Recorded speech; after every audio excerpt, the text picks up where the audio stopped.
On Mint, we aim to simplify the complex world of finance, and this season, we have examined treasury bills, treasury bonds, and money market funds as some of the ways you can make your money work for you. This week, we discover why there is renewed momentum in the corporate bond market and what it signifies for investors. Mint starts now.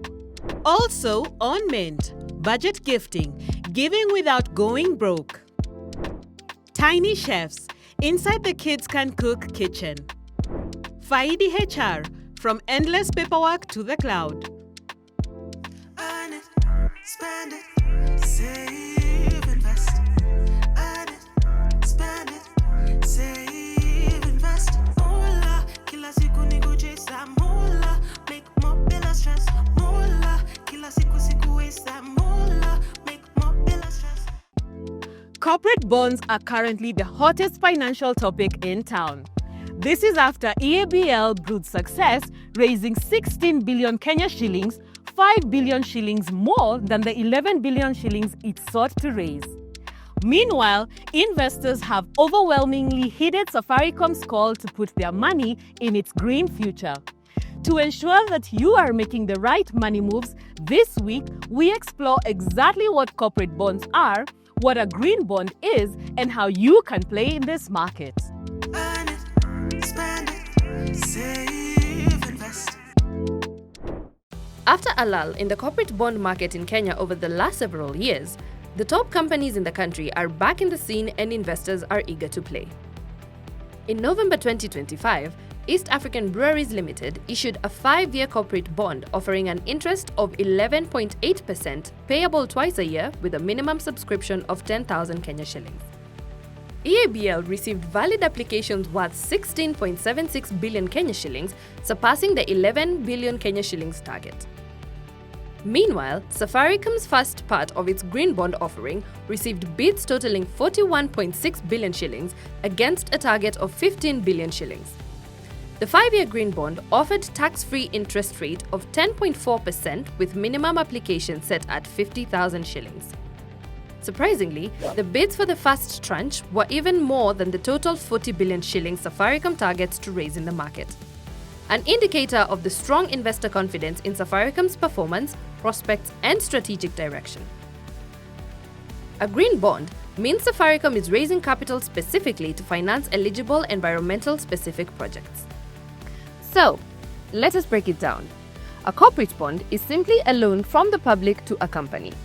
You lend your money to a company, and the company pays you an interest regularly, and at the end of the agreed period, you get back the money you had lent. You may be asking yourself why a company would need the public to lend money to it. There are possible reasons. A corporate bond is cheaper than borrowing from a bank. A bond has predictable interest payments. There is no loss of ownership or dilution of shares in the company. And a bond allows a company to match long-term projects with long-term funding. So, that's for a company, but what is there for you?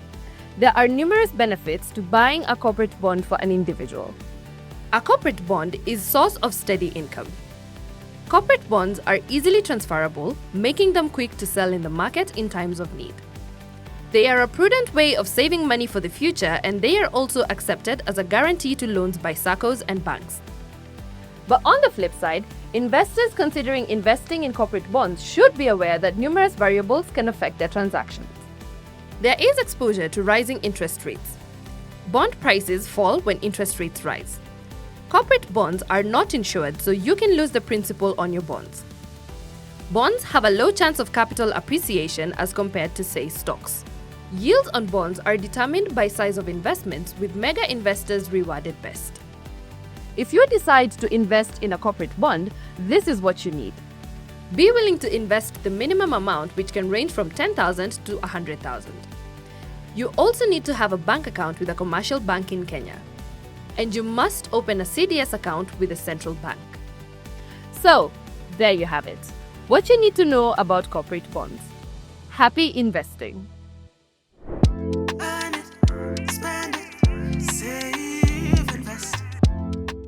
Christmas is just days away, and so is this peak spending season. This means there are countless offers and discounts across shops, online stores and malls.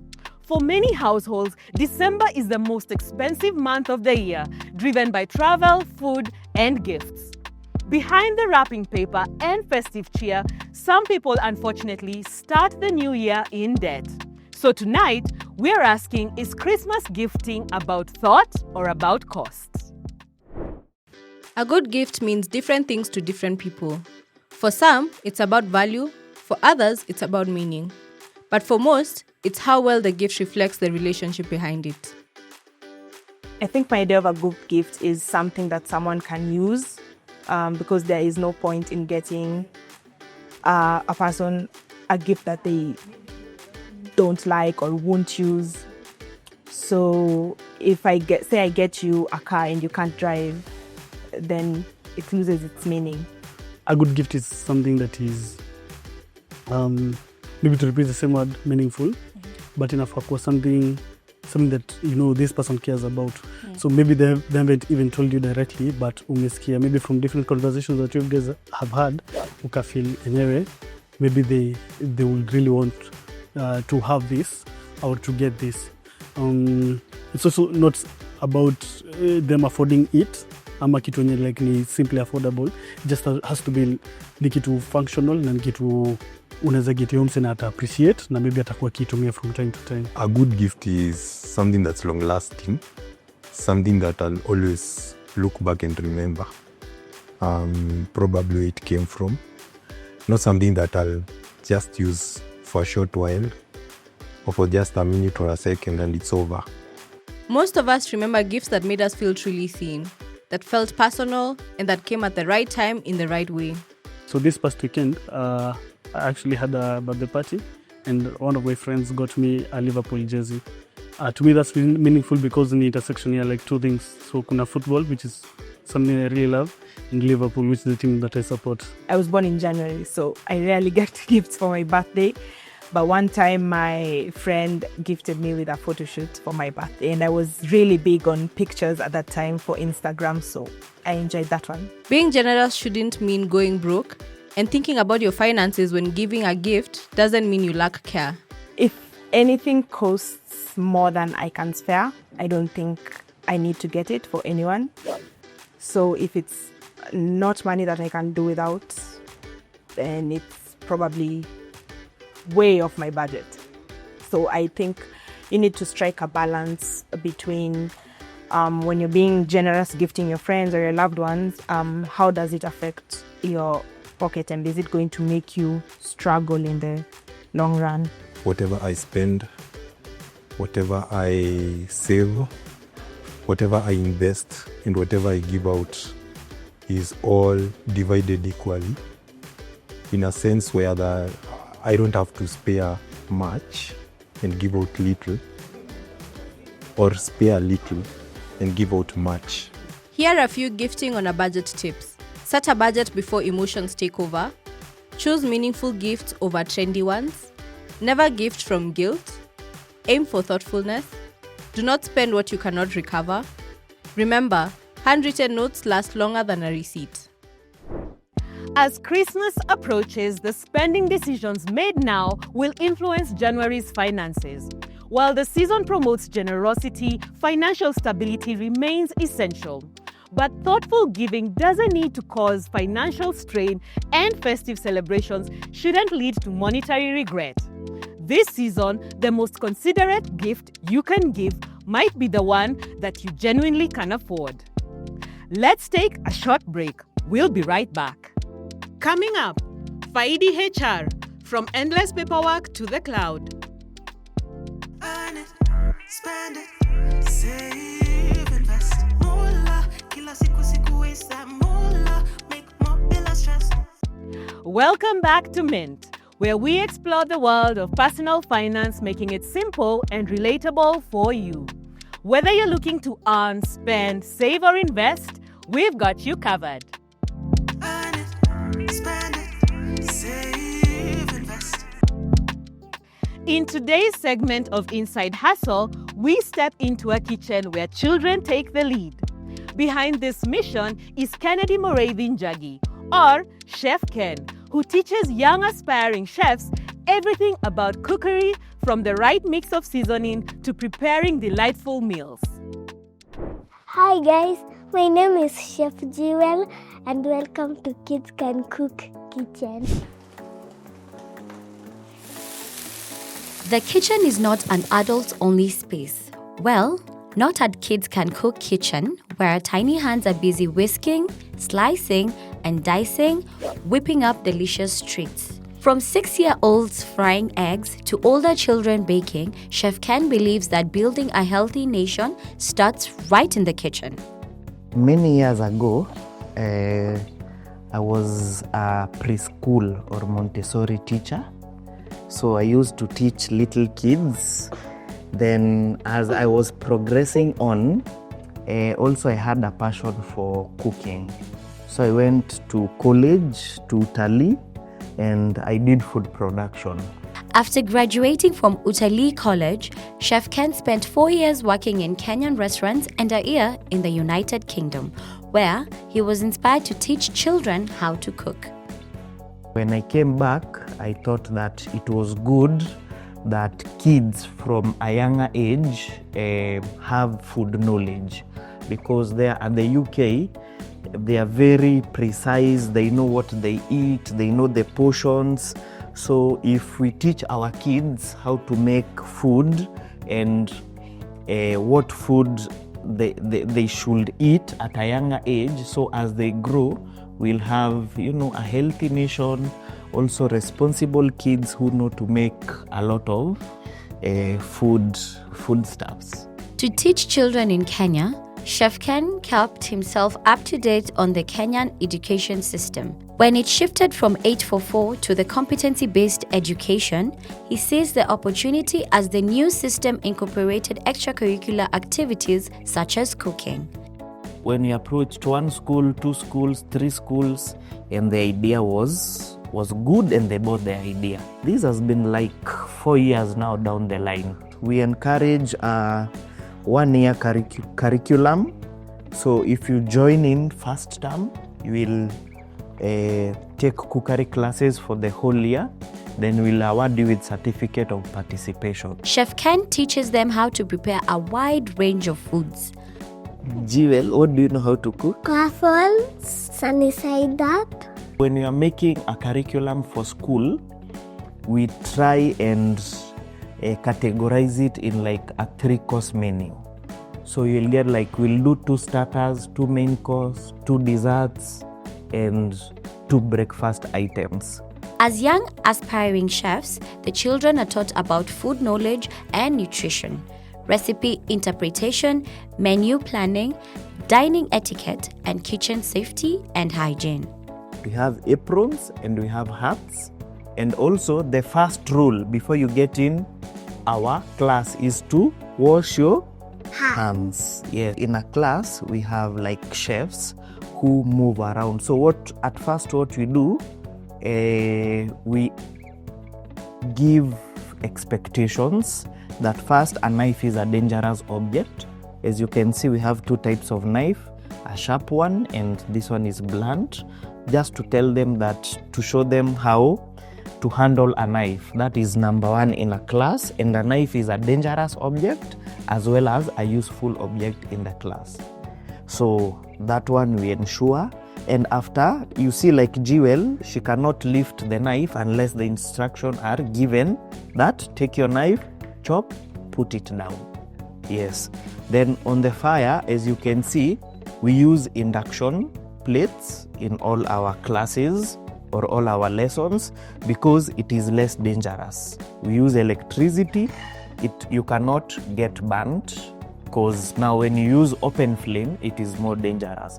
Although these enjoyable classes are tasty and engaging for children, there is a business aspect behind Kids Can Cook Kitchen. Chef Ken invested 300,000 Kenya shillings in equipment, including cookers, chopping boards, and all necessary cutlery. At each school he attends, he brings a portable kitchen and ingredients for the day. He is paid per term after completing the work, which has helped him learn to manage his money during school holidays. It needs a lot of discipline because when no school, no work. So we need to save for what we have gained through the term to sustain us. Like this third term, it's very long. We have like 3 months. So we need to save up to start in January. While it's enjoyable to train the children, finding chefs who are patient with them proves difficult. This is because the pace of hotel kitchens and classroom kitchens varies. However, the growing number of schools offering these classes and the appreciation from parents for the skills their children gain are notable achievements for Chef Ken. Today, Chef Ken has introduced cooking to 10 schools and parents love the results. When you are just in the supermarket and you meet a parent and the kids say, "Oh, that is my chef." Then the parents say, "Hey, you know, I was cooked breakfast in bed," and they are very happy.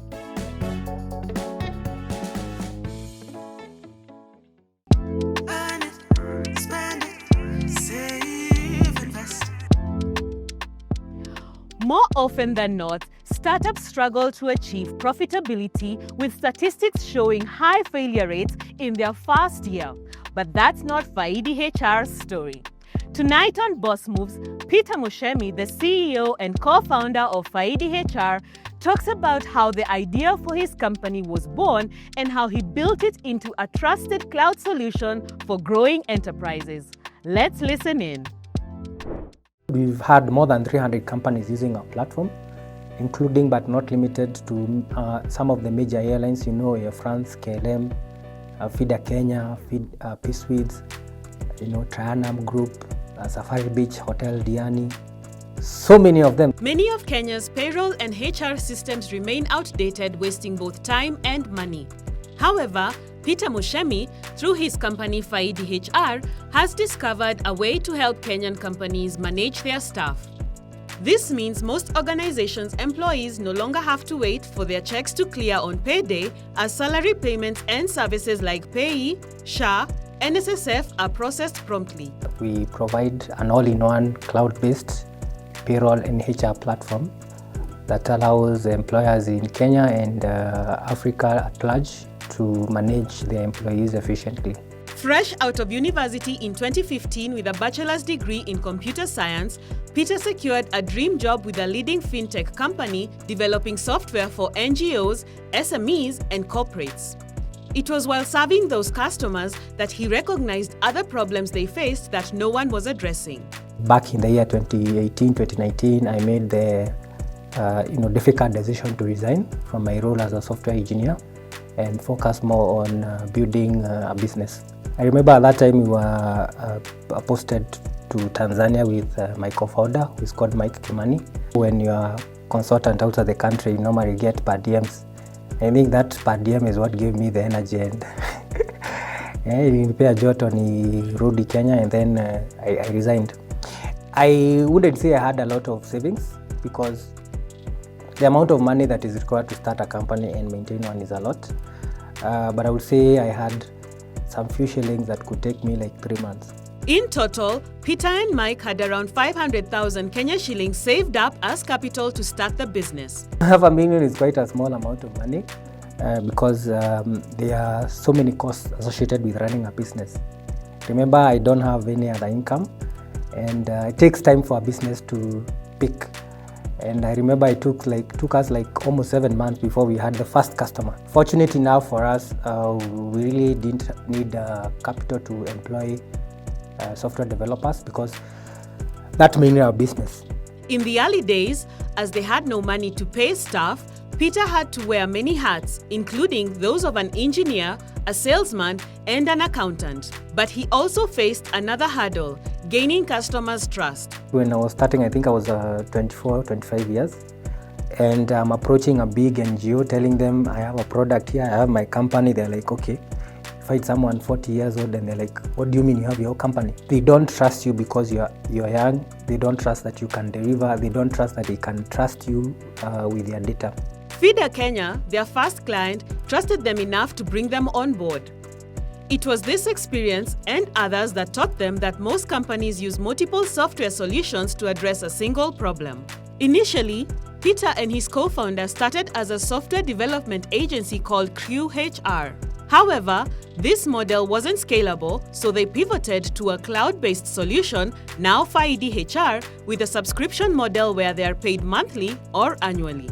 This approach is more sustainable and tackles several issues simultaneously, including payroll management, employee onboarding, leave management, timesheet and attendance tracking, and more. At the end of the day, the customer wants one software that can serve multiple functions within the department. We've had more than 300 companies using our platform, including but not limited to some of the major airlines, Air France, KLM, Fida Kenya, Peaceweeds, Trianum Group, Safari Beach Hotel, Diani.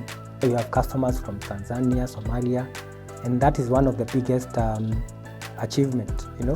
For a startup, you're also profitable, which is something that you rarely.